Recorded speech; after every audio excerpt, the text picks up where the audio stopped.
Hello दोस्तों, नमस्कार। स्वागत है आपका SCS EDU पॉइंट पर। मैं पीयूष कुमार त्रिपाठी आप सभी का स्वागत करता हूं। जैसा कि आप सभी लोग जानते होंगे कि PCS मुख्य परीक्षा 2019 नज़दीक ही है। कोरोना वायरस के कारण लागू देशव्यापी लॉकडाउन जैसे ही हटेगा, आप लोगों की मुख्य परीक्षा जल्दी ही होगी। इसके लिए आयोग जल्दी ही नई तारीखें घोषित कर सकता है। तो ऐसी स्थिति में आप लोग इस परीक्षा के लिए कितने तैयार हैं, इसकी जांच आप हमारे चैनल के साथ कर सकते हैं।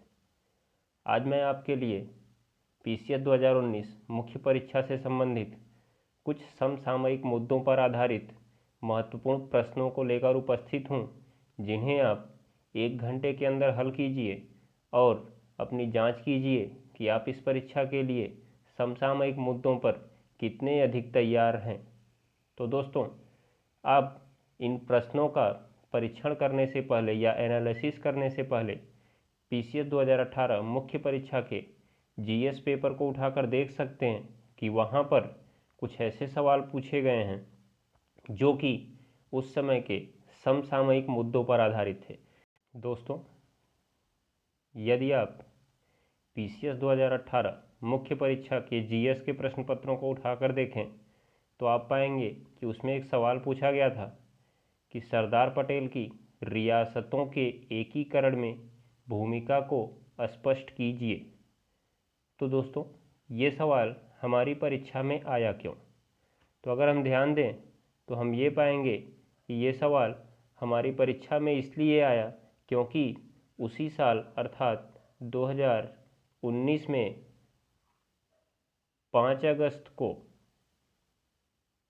हमारी भारत सरकार ने जम्मू कश्मीर से अस्थायी विशेष उपबंध अनुच्छेद 370 के कुछ प्रावधानों को समाप्त कर दिया गया था, जिसे हमने एक प्रकार से जम्मू कश्मीर के भारत में एकीकरण की घटना को फिर से उभार दिया था।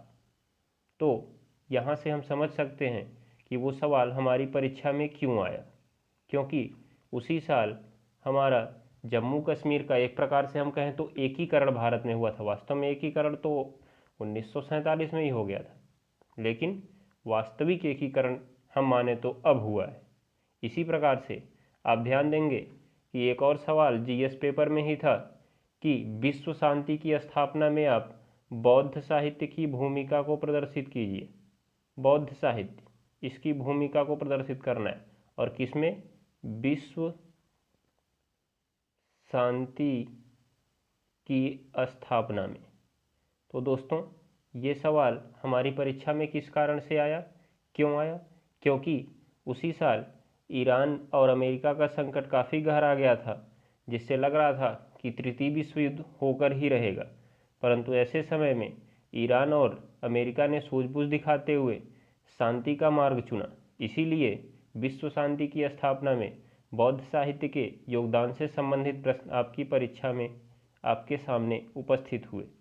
इसी प्रकार से यदि हम ध्यान दें तो कुछ अन्य सवाल भी ऐसे थे, जैसे आपने देखा होगा महात्मा गांधी जी के ऊपर भी एक सवाल था। तो ऐसा सवाल महात्मा गांधी जी के ऊपर क्यों आया? क्योंकि 2019 में हम लोगों ने महात्मा गांधी जी की 150वीं जयंती मनाई थी।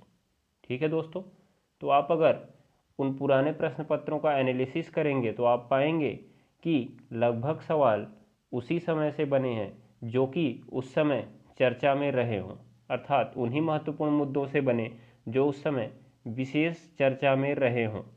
तो इसी को ध्यान में रखते हुए हमने आपके लिए PCS 2019 मुख्य परीक्षा से संबंधित कुछ प्रश्नों का चयन किया है, जिसे आप 1 घंटे के अंदर हल करके अपनी तैयारी को जांच सकते हैं। तो चलिए दोस्तों, आज हम उन प्रश्नों को शुरू करते हैं जिन्हें आप स्वयं से उत्तर लिख सकते हैं। यदि आपको इनके बारे में कोई जानकारी चाहिए तो आप हमारे डिस्क्रिप्शन में दिए गए नंबर पर संपर्क कर सकते हैं। तो चलिए दोस्तों, शुरू करते हैं।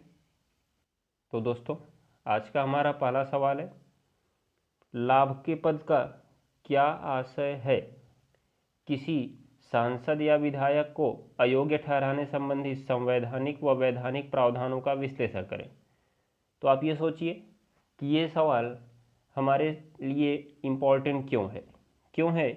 क्योंकि इसी समय आम आदमी पार्टी के 11 विधायकों को अयोग्य ठहराने वाली याचिका को राष्ट्रपति ने खारिज कर दिया है। यह याचिका क्यों डाली गई थी? क्योंकि ऐसा माना गया था कि आम आदमी पार्टी के विधायक लाभ के पद को धारण कर रहे हैं। ठीक है दोस्तों, इसीलिए ये क्वेश्चन आपकी परीक्षा में बन सकता है। आप इसकी जांच कर सकते हैं या आप इसका आंसर लिख सकते हैं।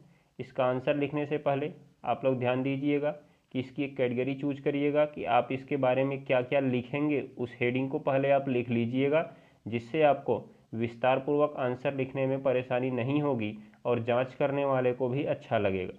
ठीक है दोस्तों, दूसरा प्रश्न हमारा बनता है inner line permit. Inner line permit क्या है? इससे संबंधित मुद्दों के पक्ष और विपक्ष में अपने तर्क प्रस्तुत करें। तो ये प्रश्न इस समय चर्चा में है। क्यों? क्योंकि इसी समय नागालैंड ने ILP से संबंधित एक अध्यादेश पारित करके इसको विशेष पूर्वक चर्चा में ला दिया है। ठीक है दोस्तों, तो आप इसके द्वारा भी इसका प्रयोग कर सकते हैं। ये इनर लाइन परमिट नागालैंड में जारी अध्यादेश के द्वारा चर्चा में आया है, इसलिए यह आपके लिए समसामयिक मुद्दों पर आधारित प्रश्न हो सकता है और अच्छा प्रश्न है। आप इसको उत्तर विस्तारपूर्वक लिख के अपने उत्तर की जांच कर सकते हैं। ठीक है दोस्तों, अगले प्रश्न की ओर आगे बढ़ते हैं। तीसरा प्रश्न है जहाज़ों के पुनर्चक्रण विधेयक से संबंधित मुख्य उद्देश्यों को स्पष्ट करें तथा यह हांगकांग कन्वेंशन से किस प्रकार संबंधित है। तो ये प्रश्न चर्चा में क्यों है? क्योंकि हाल ही में हमारे केंद्रीय कैबिनेट ने हांगकांग कन्वेंशन को मंजूरी दे दी है, जिसके द्वारा ये प्रश्न चर्चा में आ गया है। इसीलिए आप इससे संबंधित इतिहास को भी जान सकते हैं और जो इस समय बातें चर्चा में हैं उनसे उनको रिलेट करके इस सवाल का आंसर लिख सकते हैं। ठीक है दोस्तों, अगला सवाल बनता है राष्ट्रीय जल नीति 2012 के प्रावधानों को स्पष्ट कीजिए। तो ये भी सवाल आपके लिए एक अच्छा सवाल है, क्योंकि इस समय एक कमेटी बनाई गई है जो राष्ट्रीय जल मसौदे को तैयार करने के लिए गठित की गई है। तो इसके लिए ये भी चर्चा में रहने वाला एक सवाल है, इसका भी आंसर आप दे सकते हैं। लास्ट सवाल बनता है पांचवा सवाल कि भारत में जल परिवहन के लाभ और चुनौतियों का विश्लेषण करें। तो जैसा कि आप जानते हैं कि पिछले साल नवंबर में जलमार्गों से संबंधित कुछ प्रावधान किए गए थे, जिससे ये सवाल चर्चा में आ गया।